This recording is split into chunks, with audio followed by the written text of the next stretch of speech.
விளையாடி நேயர்களுக்கு ஞாயிற்றுக்கிழமை காலை வணக்கங்கள். உங்கள் சாய் சுதா.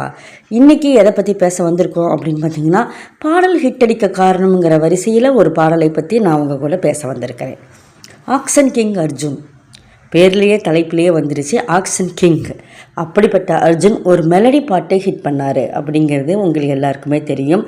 90களில் வந்த ரிதம் படத்தில் வந்த நதியே நதியே காதல் நதியே அப்படிங்கிற பாடல். அந்த பாடல் வரிகள் கூட அவ்வளோ அழகாக இருக்கும். அந்த படப்பதிவு, அந்த பாடல் பதிவு காட்சிகள் கூட அப்படியே அழகாக ஒரு நதிக்கரையில் அருவிக்கரையில் அப்படி பாடுற மாதிரி ஒரு அழகான ஒரு பிக்சரைசேஷனாக இருக்கும். இசையும் அப்படியே மனதை வருடுகிற மாதிரி இருக்கும். ஆனால் இந்த பாட்டை ஹிட்டடிக்க என்ன காரணம்னு நீங்கள் நினைக்கிறீங்க? தீம் தனனா அப்படின்னு ஒரு வரும் ஹம்மிங் இல்லைங்களா? அதுதான் இந்த பாட்டை ஹிட் அடிக்க காரணம்னு நான் சொல்லுவேன். தொடக்கத்தில் இருந்து பாட்டு முடிகிற வரைக்கும் அடிக்கடி இந்த வார்த்தையை ஹம் பண்ணுவாங்க. அதுவும் நல்லா உற்சாகமாக நம்ம அந்த பாட்டு மூடு செட் பண்ணுற மாதிரி ரொம்ப அருமையாக இருக்கும். அந்த ஒரு வார்த்தை மட்டும் இல்லைன்னா அந்த பாட்டு எந்த அளவு ஹிட் அடிக்குமா அப்படிங்கிறது சந்தேகம்தான். நீங்கள் என்ன சொல்கிறீங்க? இந்த பாட்டு ஹிட் அடிக்க காரணம் தீம் தனனா தானே?